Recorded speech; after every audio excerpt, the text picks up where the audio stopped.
Stop. Before you do anything else with your money, before you move it, invest it, or touch it, I need you to hear something. Something that most financial advisors, most YouTube channels, and most personal finance books completely skip over. There is a number, a specific savings number. And when you cross it, not if, when, the rules of money change completely. Not slightly. Not a little bit. Completely. That number is $50,000. And according to Ray Dalio, the man who built the world's largest hedge fund from nothing, who has managed billions of dollars across every kind of market, every kind of recession, every kind of crash, $50,000 in savings is what he calls the real beginning, not the end, the beginning. Now, if you're watching this and you're in your 40s, your 50s, or even your early 60s, I want you to stay with me, because this video is not for the 22-year-old who just got their first job. This is for people who have been working for decades, doing the right things, paying the bills, raising the family, and still feel like the financial freedom they were promised never quite showed up. This video is about why that happens, and more importantly, what changes when you finally cross that line. Let me paint a picture for you. You are 47 years old. You make a decent salary, maybe $55,000, maybe $75,000, maybe more. You have a 401k. You have a savings account. You've been responsible. You didn't blow money on stupid things. You worked hard. But right now, today, if you added up everything in your savings account, not your retirement account, not your home equity, just your liquid savings, what would that number be? For most Americans between the ages of 35 and 65, that number is somewhere between $10,000 and $40,000. Maybe a little more, maybe a little less, but almost never where they thought it would be at this stage of life.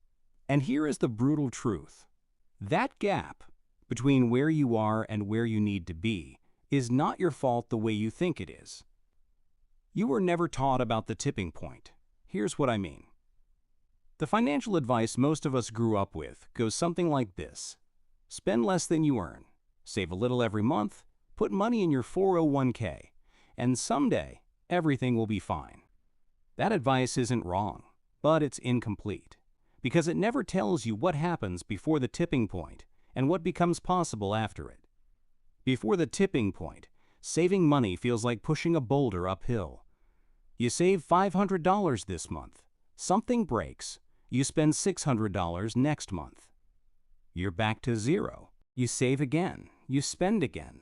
And after 20 years of this, you look up and realize the boulder hasn't moved much. Why? Because below a certain threshold, your savings don't have enough weight to generate momentum. They're reactive, not proactive. Every emergency, every unexpected bill, every life event hits your savings directly. There's no buffer. There's no base.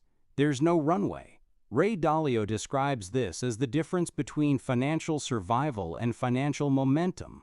And he says most people spend their entire working lives in survival mode, not because they're bad with money, but because they never built a base large enough to break out of it.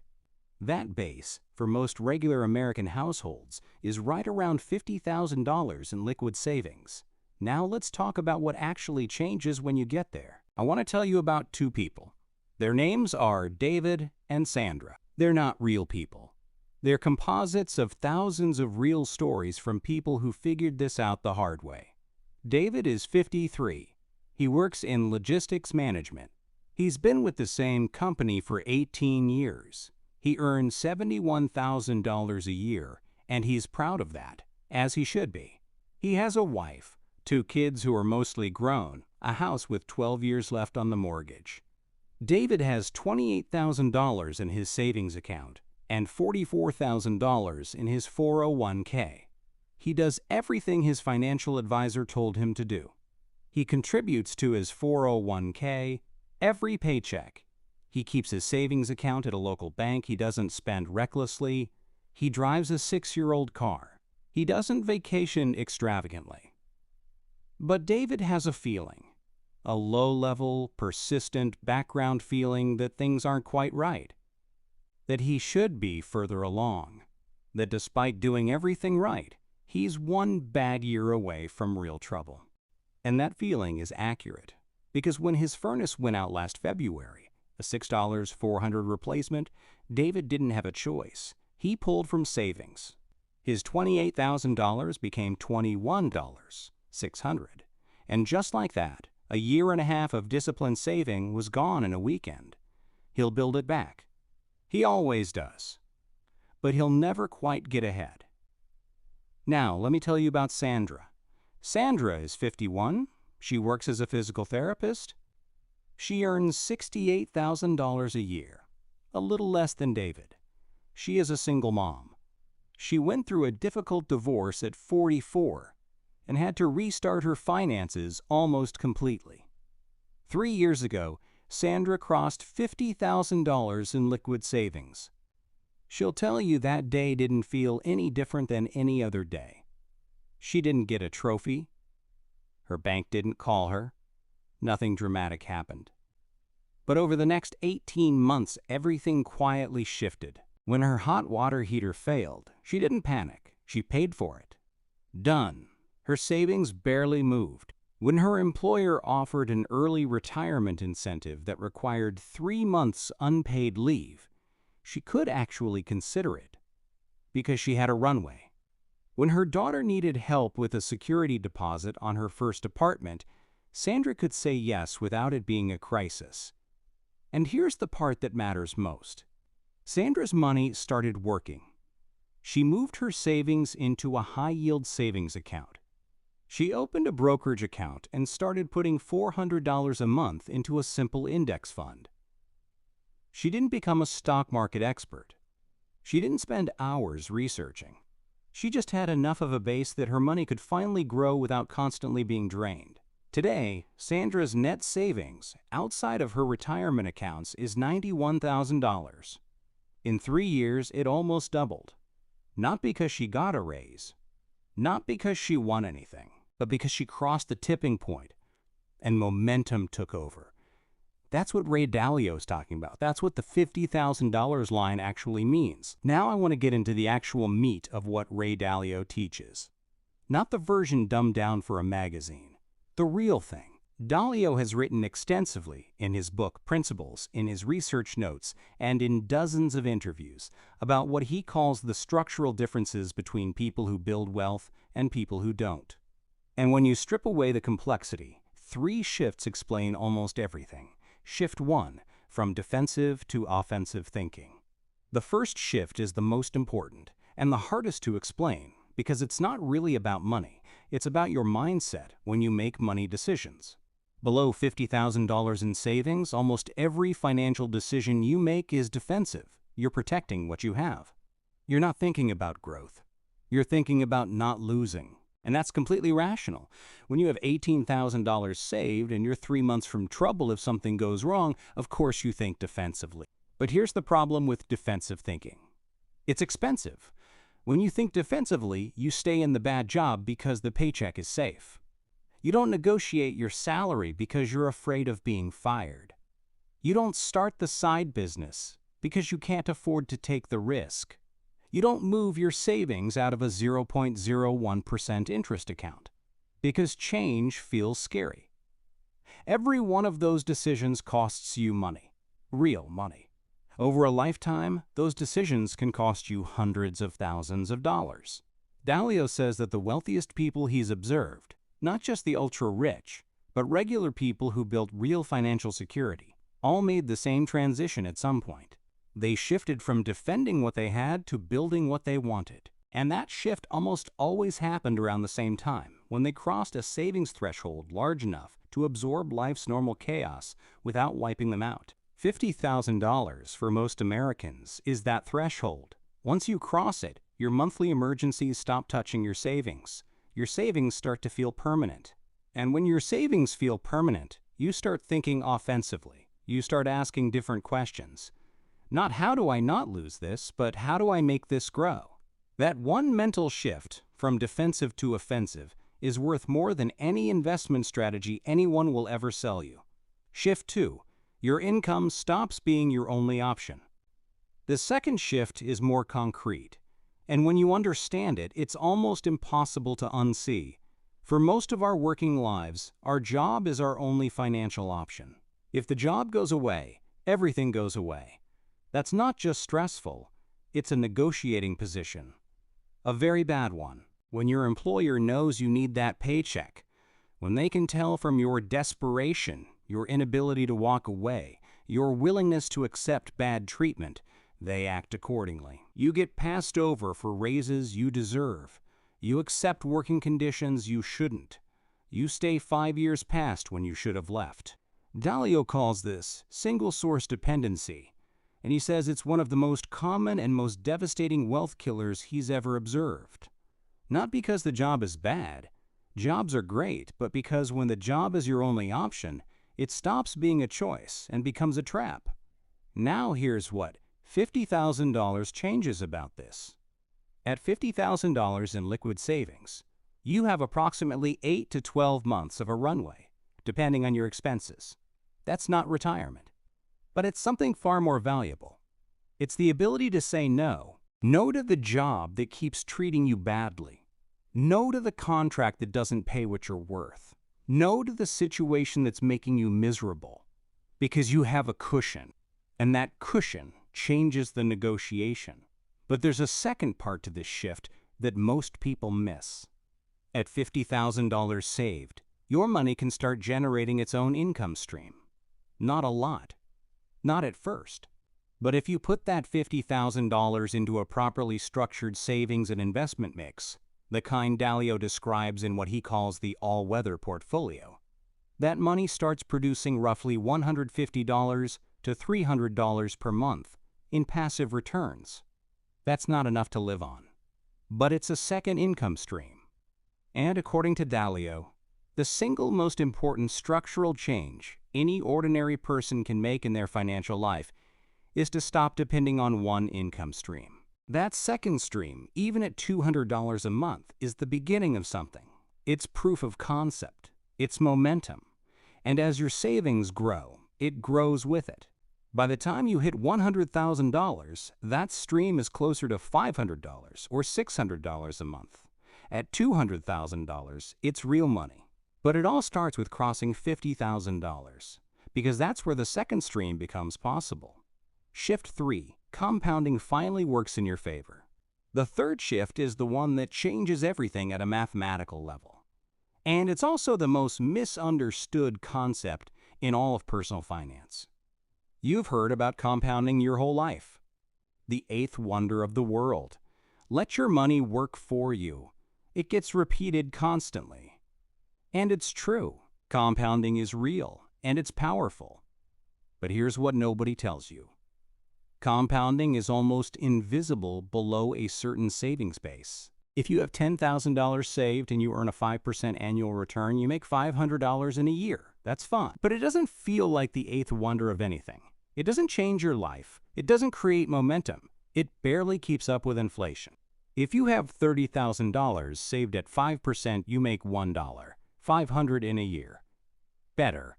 Still not transformative. But at $50,000 saved at 5%, you make $2, $500 in a year, without doing a single additional thing. And at 7%, which is the rough historical average of a diversified stock portfolio, you make $3, $500. Now here's where it gets interesting. That $3, $500 doesn't disappear. It gets added to your $50,000, making it $53, $500. Next year, you're earning 7% on $53, $500. The year after that, on even more. And if you're still adding to it, even just a few $100s a month, the curve starts to bend upward. Dalio has been saying for decades that the most common mistake ordinary investors make is giving up on compounding too early. They save $15,000, they get $700 in returns, they think this is pointless, and they cash out or stop contributing. But they were so close. The curve doesn't bend until you hit a base large enough to generate returns you can actually feel. And for most regular Americans, $50,000 is where that curve starts to bend. I want you to understand what this means practically. If you are 45 years old today and you manage to cross $50,000 in savings, and you invest it in a diversified index fund earning 7% annually, and you add just $400 a month to it, by the time you are 65, that account will be worth approximately $400,000 to $450,000. Not because of anything complicated, not because you picked the right stocks, because you crossed the tipping point, you let compounding work, and you didn't stop. That is the third shift. Compounding stops being a concept and starts being a force. Now I want to address the most common question I hear when I share this idea with people. That all sounds great, but how do I get to $50,000 in the first place? It's a fair question, and I want to give you a real answer, not a motivational poster. The honest truth is, for most people, crossing $50,000 requires a period of intentional intensity. Not forever, not even for that long, but for a defined stretch of time, usually 12 to 36 months. You have to treat saving like a second job. Here's what that looks like practically. First, you calculate the gap. Open your bank app right now. Add up your liquid savings, money you can actually access without penalties. Write that number down. Subtract it from $50,000. That's your gap. For most people watching this, it's somewhere between $10,000 and $40,000. That's not a shameful number. That's a target. Second, you create a dedicated savings vehicle. Not your regular checking account. Not a savings account that's easy to dip into. A separate high-yield savings account, ideally at a different bank than your everyday account, that you treat as untouchable except for genuine emergencies. The psychological separation matters. When your savings are at a different bank, there's friction between you and that money. Transfers take a day or two. That friction is your friend. It keeps you from spending impulsively on things that feel important in the moment but aren't. Third, you set a monthly savings floor. Not a goal. A floor. A non-negotiable minimum that gets transferred automatically on payday before you can spend it. For most people, this number needs to be between $500 and $1. $500 per month to cross $50,000 in a reasonable time frame. I know what some of you are thinking. I can't save $800 a month. My expenses don't allow for it. And if that's genuinely true, if after rent, food, utilities, and basic transportation there is literally nothing left, then the path to $50,000 requires either cutting an expense that feels fixed but isn't, or adding income. But for most people I talk to, there is room. Not comfortable room. Not easy room. But room. It's in the streaming services, and the subscriptions, and the restaurant meals, and the weekend spending that adds up to $600 or $800 a month without anyone really noticing. Dalio has said this bluntly: financial freedom doesn't require a high income. It requires aligned spending. And aligned spending means your money goes where your actual values are, not where your impulses send it. The fourth thing, and this one is often overlooked, is to treat your $50,000 target as a one-time mission, not a permanent lifestyle change. You are not signing up to live like a monk forever. You are running hard for a defined period to cross a line. Once you're across it, your strategy evolves. Your life does not have to stay restricted. The crossing is the hard part. What's on the other side is significantly easier. I want to take a few minutes to speak directly to the people watching this who are thinking, I'm 55. Is it too late for me? No. It is not too late. But I won't give you empty reassurance either. I'll give you the honest version. If you are 55 and you have very little saved, the path is harder than it would have been at 35. That's real. The timeline is shorter. The urgency is higher. But the mechanics of the tipping point still apply, and they apply faster than you might think. Here's why. At 55, you are likely at or near your peak earning years. If you have children, they may be leaving or have left the house, which dramatically reduces expenses. Your mortgage may be shrinking. Your car payments may be gone. There is often more room to save at 55 than there was at 35, if you're intentional about capturing it. Additionally, at 55, you become eligible for catch-up contributions to your 401k and IRA. In 2024, you can contribute up to $30,500 to a 401k instead of the standard $23,000. That's an additional $7,500 per year in tax-advantaged savings. Over 10 years, that additional contribution alone, with modest returns, could add $100,000 or more to your retirement picture. Dalio's message has never been, start early or don't bother. His message is, start now, whatever now looks like for you. Because the cost of not starting, of staying in survival mode for another decade, is far higher than the cost of starting imperfectly today. The tipping point is available to you. The question is whether you're going to build toward it or let another year pass the same way the last one did. I want to give you something specific to do before this video ends. Not a vague, think about your finances. Not a consult a financial advisor. Something concrete that takes less than 3 minutes. Open your banking app. Right now, while this is playing, look at your savings balance. Your actual liquid savings, not your retirement account. Write that number in your phone's notes app or on a piece of paper next to you. Then subtract it from 50,000. That number you just wrote, that gap, is your mission. Not a problem, not a shame, a mission. Now set a phone reminder for 2 weeks from today with one question. Have I opened the separate savings account yet? That's the first step. Just the account. Just the separation. Just the friction between you and your own spending impulses. You do not have to have it all figured out today. You just have to take the next step. If this video has been useful to you, I want to ask 2 things. First, hit the like button. I know that sounds like a cliche, but it genuinely matters for whether videos like this reach more people. There are millions of Americans in their 40s and 50s who need to hear about the tipping point, and the like button is how YouTube decides to show them this video. Second, subscribe if you're not already. We release 1 video a week. Every video is built around real financial principles, not hacks, not shortcuts, not overnight schemes.